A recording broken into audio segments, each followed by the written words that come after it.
audience, I am Jia Qiyuan. Today, for the sake of my final, I am going to discuss how visual material articulates and contributes to social processes. I am going to discuss it from three aspects: inequality, eco-collapsing, and technology. First is inequality. Inequality comes with diversity, and it exists everywhere in the human society. I am going to divide this into three parts: wealth inequality, race inequality, and gender inequality. We all know that the wealth is divided unequally into people. Some people in the top earn a lot of money, and some people nearly gains nothing. From this chart, we can know how extreme the situation is. A film directed by Bong Joon-ho is popular a while ago. Its name is Parasite. The story is about a poor family, the Kims, who lives in a semi-basement, started to work for the Park's family, who is extremely rich, and follows the tragedy. It is the collide of personal value and the collide of wealth inequality. And while this film gets many Oscars, it makes the Korean government help the poor people. Then it's race inequality. Black people have suffered a lot because of this. They were treated unequally because of their skin color, and many people left their home by force because the Western countries took them away as slaves. In 1965, James Baldwin debated with William F. Buckley. The topic is "The American Dream is at the expense of the American Negro." Baldwin fights for Negro while Buckley thinks it's Negro's fault that they don't work hard enough to earn money. On the other side, artist Gordon Park took photos of black people suffering from discriminations and prejudice. Not only black people, hundreds of years ago, the Western country used to build colonies in Africa and partly Asia.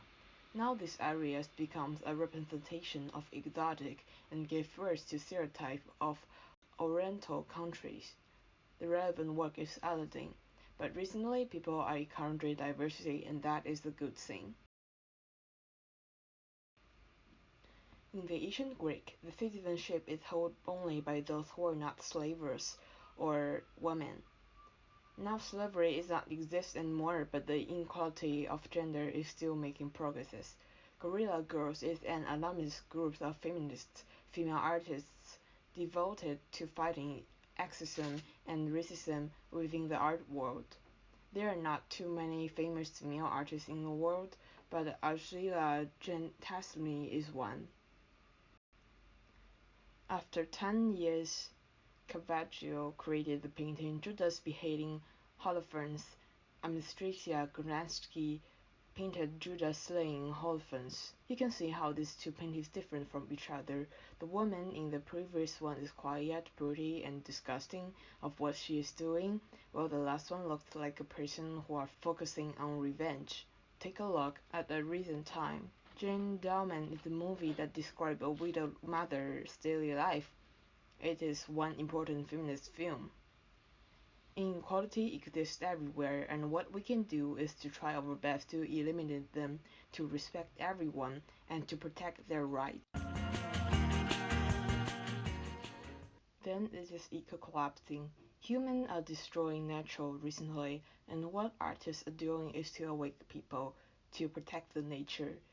It is divided into some aspects, and I will describe them one by one, each with one example. The first one is ecological consciousness. Artists try to remind people of the existence of ecology. Oliver Ellison is an artist who built a large-scale installation to let people experience weather inside a building. He views the weather as one of the few fundamental encounters with the nature of that can still be experienced in the city.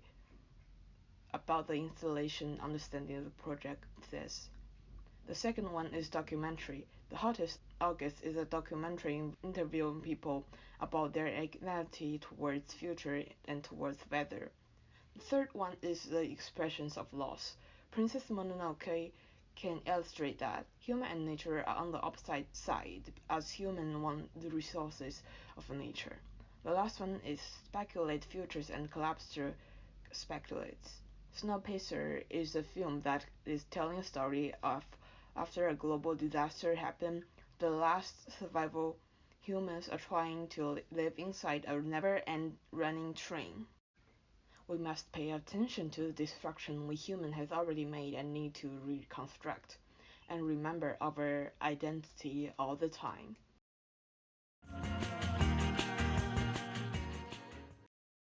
The last part is technology. Technology is everywhere. With the technological revolution, it evolves and provides us convenience. The invention of tools help us to live better. Technology is not only a tool, it can also become an enslaver or the enemy of human. In 2001, Space Obesity, the artificial intelligence HAL 2000 on the spaceship becomes the enemy of human. It also becomes the way humans use to discover themselves. In Blade Runner, cyborg and human nature becomes a topic that is hardly forget. It is also a weapon. In Fallout, humans are living in the ruins of a nuclear war. After camera is invented in the 19th century, drawing becomes something else other than recording live, and thus art has more possibilities. Because of technology is evolving, human is able to make special effects in movies and games. It allows more freedom in the digital world. Although it has many good points, we need to be careful and not to become the slave of it. We must pay attention to the warnings from artworks. So these are my points. Thank you for listening. I'll see you next time.